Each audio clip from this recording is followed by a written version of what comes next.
Hello everyone, welcome और welcome back to my channel. दोस्तों, आज का ये वीडियो सीनियर सिटीजन के राइट्स एंड प्रोटेक्शन के रिगार्डिंग है। दोस्तों, हाल ही में दिल्ली हाई कोर्ट ने सीनियर सिटीजन के राइट्स और प्रोटेक्शन को लेकर एक ऐतिहासिक फैसला सुनाया है। क्या है पूरा मामला, क्या कहता है कानून, जानेंगे इस वीडियो में। तो वीडियो काफी इंपॉर्टेंट होने वाली है, वीडियो में अंत तक बने रहिएगा। बढ़ते हैं आज के इस वीडियो की ओर। दोस्तों, आए दिन हमें कहीं ना कहीं किसी न किसी घर में हो या फिर राह चलते बुजुर्ग ही क्यों ना हो, अत्याचार की घटनाएं सुनने और देखने को मिलती हैं। हमारे भारतीय संस्कृति में बुजुर्गों को घर की नींव माना जाता था, जिनसे बच्चों को काफी कुछ सीखने को मिलता था। लेकिन इन्हीं बुजुर्गों पे होने वाले अत्याचारों के आंकड़े दिन ब दिन बढ़ते जा रहे हैं, जिसे हम नजरअंदाज नहीं कर सकते। ऐसा ही एक मामला दिल्ली हाई कोर्ट के सामने आया। केस का नाम है Pooja Mehta and others versus government of NCT of Delhi and others. 4 अक्टूबर 2024 का ये लेटेस्ट जजमेंट है। तो इस केस में होता यह है कि सास ससुर थे जो कि सीनियर सिटीजन थे। इस केस में वो अपने बहू बेटे के साथ रहते थे। समय बीतने के साथ जो ससुर थे, जो फादर इन लॉ थे, उनकी डेथ हो जाती है। जो सास होती है, मदर इन लॉ, वो अपने पति के निधन के बाद काफी अकेले पड़ जाती है। मेंटली और फिजिकली वो काफी वीक हो चुकी थी। जो बहू और बेटा था, वो दोनों मिलकर फैमिली की प्रॉपर्टी थी, उसका वो मिसयूज कर रहे थे, दुरुपयोग कर रहे थे। घर की चीजों को और ज्वेलरीज को बेचना शुरू कर दिया था और उस बूढ़ी सास पे अत्याचार भी कर रहे थे। उसे एक कमरे में बंद करके रखा जाता था। जो इस प्रॉपर्टी में 6 से ज्यादा कमरे हुआ करते थे। गाली गलौज किया जाता था। अब इस महिला के पास, जो मदर इन लॉ थी, उनके पास कोई और सॉल्यूशन नहीं था। सीनियर सिटीजन ट्रिब्यूनल दिल्ली में डिविजनल कमिश्नर के पास बेटे और बहू को घर से बाहर निकालने के लिए इविक्शन सूट फाइल करने के अलावा, इसी बीच जो बहू थी उसने भी डोमेस्टिक वायलेंस का केस फाइल किया। दोस्तों, जैसे कि हम सब जानते हैं कि protection of women from domestic violence 2005 के इस एक्ट के तहत महिला को कई सारे कानूनी अधिकार दिए गए हैं, जैसा कि घर में रहने से लेकर कई सारे प्रोटेक्शन प्रोवाइड किए गए हैं। कहानी में ट्विस्ट यहीं से आता है।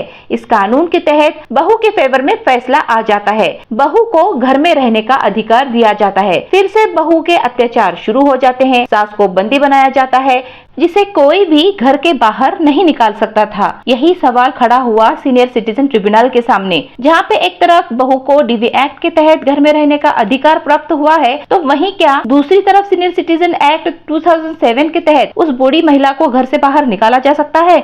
क्योंकि सीनियर सिटीजन एक्ट में ये क्लियरली मेंशन किया गया है कि अगर कोई बहू बेटा सीनियर सिटीजन को परेशान करते हैं, उनके ऊपर अत्याचार करते हैं, तो उन्हें घर से बेघर किया जाएगा और सीनियर सिटीजन को प्रोटेक्शन प्रोवाइड किया जाएगा। तो इस तरह से दोनों एक्ट्स में क्लैशेस क्रिएट होते हैं। एक कानून कह रहा है महिलाओं को प्रोटेक्शन दो, तो दूसरा कानून कहता है कि सीनियर सिटीजन को प्रोटेक्शन दो। अब इन दोनों कानून में से, जो कि एक डोमेस्टिक वायलेंस एक्ट था और दूसरा सीनियर सिटीजन एक्ट था, तो इन दोनों कानून में से कौन से कानून को सबसे ज्यादा प्रायोरिटी देनी चाहिए, यही सवाल खड़ा हुआ दिल्ली हाई कोर्ट के सामने। कोर्ट ने जो मुद्दे उठाए थे वो थे कि फैमिली प्रॉपर्टी को मिस एप्रोप्रिएट किया जा रहा है, चीजों को बेचा जा रहा है। सीनियर सिटीजन एक्ट के अनुसार इकोनॉमिक एक्सप्लॉयटेशन शुरू हो चुका है और सीनियर सिटीजन को पूरी तरह से कंट्रोल किया जा रहा है, उन्हें बंदी बनाया जा रहा है। Senior citizen right to live का वायलेशन हो रहा था। यहाँ पे क्लियर हो चुका है कि मेंटल एंड इमोशनल हैरेसमेंट किया जा रहा था। कोर्ट ने साफ शब्दों में अपना फैसला सुनाते हुए कहा, जहाँ पे सीनियर सिटीजन को अब्यूज किया जा रहा हो, उन्हें इल ट्रीटमेंट मिल रही हो, तो ऐसे में आपके पास कोई भी प्रोटेक्शन हो, फिर चाहे वो डीवी एक्ट का घर में रहने का प्रोटेक्शन ही क्यों ना हो, सीनियर सिटीजन एक्ट के तहत आपको घर से बाहर निकलने से कोई नहीं रोक सकता है। तो इस तरह से सीनियर सिटीजन के एप्लीकेशन को अलाउ किया जाता है। Divisional magistrate and district magistrate दोनों कोर्ट से इविक्शन ऑर्डर को पास किया जाता है। इस पे बहू का कहना था कि आप मुझे घर से बाहर नहीं निकाल सकते हैं, मेरे पास डीवी एक्ट का प्रोटेक्शन है। कोर्ट ने अपने फैसला सुनाते हुए कहा कि इस तरह के हॉस्टाइल इन्वायरमेंट में, जिसमें सीनियर सिटीजन ने काफी अत्याचार सहा है, उनके लाइफ को अफेक्ट किया गया है इस स्ट्रेसफुल इन्वायरमेंट ने, तो वहाँ पे डोमेस्टिक वायलेंस को प्रायोरिटी नहीं मिल सकती है। यहाँ पे हम सीनियर सिटीजन के right to live with dignity को हम डिनाई नहीं कर सकते हैं, इग्नोर नहीं कर सकते हैं। कोर्ट ने आगे ये भी कहा कि जब एलिगेशन स्ट्रॉन्ग है और एविडेंस स्ट्रॉन्ग है, तो कोई हमारे पावर के बीच में इविक्शन देने का जो पावर है, उसे कोई ऑर्डर दखल नहीं दे सकता।